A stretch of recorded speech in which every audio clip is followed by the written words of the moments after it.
On the night of March 24, 1603, inside the freezing chambers of Richmond Palace, Queen Elizabeth I stood frozen in the darkness. For days, she had refused to sleep, stubbornly standing until her legs swelled, terrified that if she lay down, she would never wake up. According to historical accounts, the coronation ring she had worn for 45 years had grown so deeply into her flesh that it became a biological shackle. Her closest friends and most loyal advisors had all passed into the grave, leaving the Virgin Queen entirely isolated as her world collapsed. At this final hour, her crown was no longer a symbol of triumph, but a suffocating prison. How did a magnificent dynasty that seized the throne from the ruins of civil war end in such complete and silent extinction? Behind the glittering royal portraits, the Tudors lived through a haunting biological tragedy where the throne acted as a meat grinder, crushing the minds and bodies of all who carried its blood. This curse did not emerge by chance. It began a century earlier, rooted in the paranoid mind of the dynasty's founding father, Henry VII. The Tudor dynasty did not enter the stage of history with a grand anthem of divine right, but with the cold clash of steel and the desperate claim of a usurper. The Battle of Bosworth on August 22, 1485, delivered the crown to the Lancastrian Henry Tudor after his forces pulled King Richard III from his horse and beat him to death. To secure his fragile, contested claim inherited through his mother, Margaret Beaufort, the newly crowned Henry VII married Princess Elizabeth of York. Yet, even though this union blossomed into genuine love and reconciled the warring houses of Lancaster and York, the crown won on the battlefield remained cold with suspicion. His legitimacy was constantly questioned, planting a seed of deep paranoia that made him suspect even his own wife might betray him to reclaim the throne for the House of York. His fear spiraled out of control when Perkin Warbeck, a pretender claiming to be the lost Prince Richard of York, organized a rebellion. Henry VII plunged into a downward spiral of paranoia, placing spies in private homes, church confessionals, and within the very walls of his own palaces. When his spy network discovered that William Stanley, his own chamberlain who had fought by his side at Bosworth, possessed Yorkist jewelry and enough money to raise an army, the king ordered him beheaded in February 1495. From that moment on, Henry VII locked himself inside his private chambers, permitting only a tiny circle of advisors in his presence, while developing an obsessive paranoia over finances. He micromanaged the court's ledger, personally recording even the wages of his servants.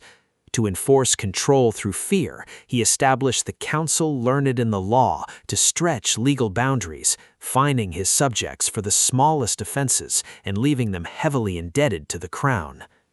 But the cruelest blows of fate fell in the loss of his family.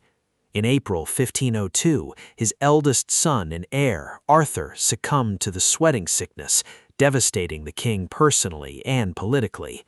Less than a year later, on February 11, 1503, his beloved queen, Elizabeth of York, died in childbirth on her own birthday. Her death shattered Henry's fragile peace, throwing him back into absolute paranoia, seeing treason in every corner. The aging monarch turned his suffocating focus onto his sole surviving son, young Harry, the future Henry VIII. He kept the teenage prince hidden from public view, banning him from jousting in a desperate, terrified attempt to protect the last male link of the Tudor bloodline. Henry IX had built a fortress of absolute financial and political control, but in doing so, he spent his final years in the quiet, suffocating solitude of his own making. In April 1509, all of England seemed to awaken from a long winter of solitude as the 17-year-old Henry VIII ascended the throne. Unlike the melancholy, paranoid father who preceded him, the new king was a flawless icon of the Renaissance, cultured, athletic, charismatic, learned, and possessing a commanding physical presence. In his early years, he cared little for tedious political maneuvers. Instead, he immersed himself in the luxury of his court, dedicated his energies to hunting, and preferred seeking consensus over issuing demands. The young king believed he could rule with absolute perfection, a dream seemingly sealed by his lavish wedding to Catherine of Aragon on June 11, 1509. Yet, behind the brilliant shine of this Renaissance prince, the biological cage of the Tudor throne was already locking shut. A monarch had one supreme, non-negotiable duty: to secure the dynasty with a legitimate male heir. Catherine of Aragon, 6 years his senior, watched in despair as the royal bedchamber became a tomb of unfulfilled lives. Their first daughter was stillborn, a subsequent son died only 52 days after birth, and another child was stillborn before Princess Mary was finally born in 1916. Without a son, the Tudor dynasty faced extinction, and the kingdom risked a return to civil war. This biological deadlock drove Henry VIII to a radical decision, severing ties with Rome and declaring himself the supreme head of the Church of England, to divorce Catherine and marry his mistress, Anne Boleyn. But the illusion of a fresh start quickly dissolved into a bloody nightmare. Anne Boleyn failed to provide the coveted son, bearing only Princess Elizabeth. The paranoia inherited from his father, Henry VII, reawakened with a vengeance. Henry VIII began to see betrayal in his young wife's every breath. In May 1536, Anne Boleyn was sent to the executioner's block under politically charged charges of adultery, incest, and treason. Henry immediately took a third wife, Jane Seymour, who finally delivered the male heir, Edward VI, in 1537. But God extracts a heavy tax on human desperation. Jane Seymour died just 12 days later, leaving a shattered king standing over the cradle of a frail boy. Henry VIII had broken a kingdom's faith and executed his once-beloved queens to secure a son. He got his heir, but the crown's demands had already begun to infect his mind, turning the charismatic prince into a decaying, paranoid tyrant. As the glittering years of youth faded, the Tudor dynasty entered a somber chapter where the glory of the throne was eclipsed by the ruthless decay of both body and soul. This quiet disintegration bled directly from the royal bedchamber, transforming the rulers of England into tragic figures imprisoned within their own failing bodies. The desperate obsession for an heir transformed the perfect Renaissance prince, Henry VIII, into an irascible, bloated, and tyrannical ruler in his twilight years. History often blames a catastrophic jousting accident in January 1536, which left the king unconscious for 2 hours, causing potential brain damage and permanently altering his personality. Yet a compelling modern medical hypothesis points to a more silent and insidious culprit: chronic lead poisoning.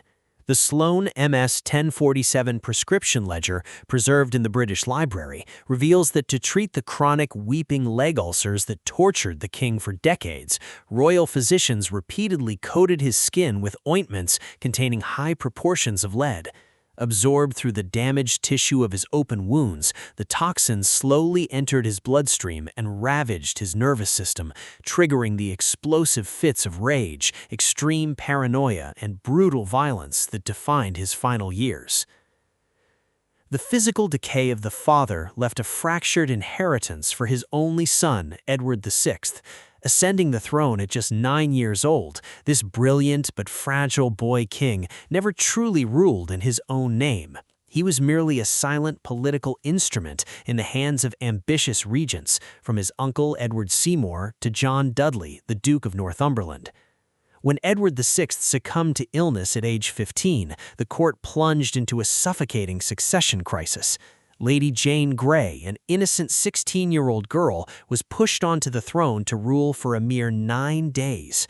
Her brief, forced reign ended in swift deposition in her eventual execution, leaving yet another blameless soul crushed under the heavy weight of Tudor ambition. Yet no one in the dynasty suffered a more heartbreaking biological tragedy than Edward's half-sister Mary I. carrying deep psychological scars from a childhood of parental rejection, declared illegitimate, isolated, and forbidden from holding her dying mother, Catherine of Aragon. Mary took the crown at 37 with a single, desperate mission: to restore the Catholic faith and produce a Spanish-blooded heir. In November 1554, months after her political union with Prince Philip of Spain, Mary proudly announced she was with child. Her body began to manifest all the physical hallmarks of a genuine pregnancy: a distended abdomen, the cessation of menstruation, weight gain, and even the secretion of breast milk. Across England, church bells rang in jubilation and services of thanksgiving were held. Yet, as the expected delivery date came and went, no infant's cry was heard within the dark, suffocating confinement of her overheated confinement chamber. During her long weeks of confinement, her attendants watched in horror as the desperate queen spiraled into mental instability. She spent her days curled in the fetal position on the cold floor, sobbing inconsolably and mumbling to herself in the shadows. Believing that God was withholding her child to punish England for its Protestant heresy, Mary sought to appease the heavens with fire. She unleashed the Marian persecutions, condemning nearly 300 Protestants to the flames, earning the grim moniker Bloody Mary in her utter desperation. The bitter truth could not be hidden. There was no baby. Philip abandoned her to return to Spain, leaving behind a ruined, sickly, and thoroughly humiliated queen. In 1557, following a brief return by her husband, Mary fell into the delusion of a second pregnancy. While her courtiers flattered and sustained her fantasy, only her midwife, Friswide Strelly, possessed the courage to tell the weeping queen the brutal truth: she was not pregnant. Modern medical historians believe Mary I was a victim of pseudocyesis, a phantom pregnancy triggered by severe childhood trauma and depression. Furthermore, researchers suggest she may have suffered from a pituitary tumor, specifically a prolactinoma. This tumor would have caused an oversecretion of prolactin, accounting for her lack of periods, galactorrhea, and deep depression, while concurrent hypothyroidism caused her puffy face, receding hairline, and failing eyesight, visible in her 1554 portrait. Mary I died childless and broken in 1558, betrayed by her own body and her faith. Her vacant throne was left to her last surviving sister, Elizabeth I, who would soon inherit a different kind of cage. In 1558, Elizabeth I ascended the throne to carry a kingdom fractured and exhausted by the bloody purges of her sister, Mary. Over her 45 years of brilliant rule, she elevated England into a proud, independent global power. Yet to protect her crown from the manipulation of foreign dynasties and preserve her nation's independence, the queen made a bitter sacrifice. She refused to marry, choosing instead to become the Virgin Queen. For Elizabeth, marriage promised no joy. It only echoed the executioner's axe that claimed her mother, Anne Boleyn, and the psychological torment that destroyed her sister, Mary. But time remains a ruthless adversary that spares no monarch.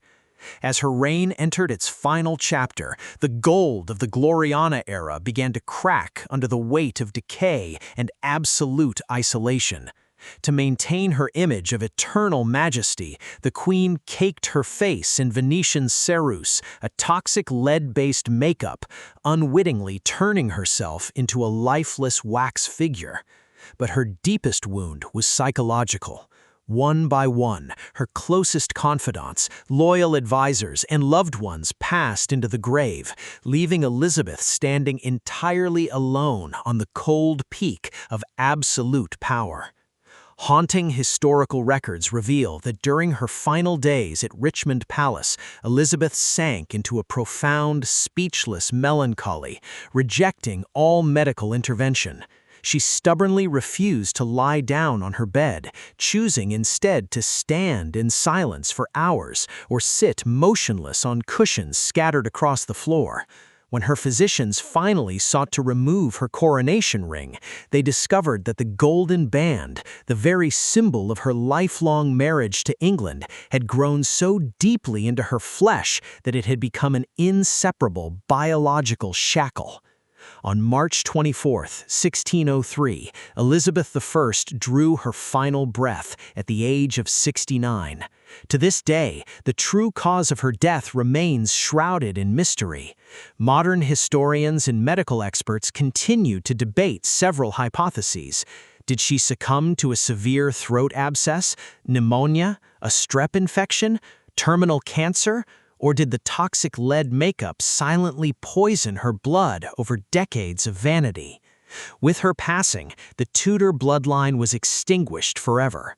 In her desperate struggle to keep England independent, she chose never to bear an heir, and in doing so, she became the executioner of her own dynasty.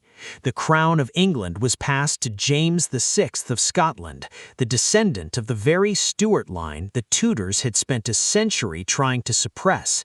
The family tree was no longer folding. It had snapped. Looking back at over a century of turbulent Tudor rule, official history often celebrates them as the architect of England's golden age. Yet through the tragic lens of Crown and Shadow, the true legacy left behind is not a list of glorious conquests, but a haunting lesson about the merciless cost of absolute power. The Tudor throne was never a prize. It was a biological meat grinder, demanding that each ruler pay the invoice with their own flesh, sanity, and family. The obsession with bloodline, legitimacy, and succession transformed every Tudor generation into prisoners, locked inside their own magnificent cages.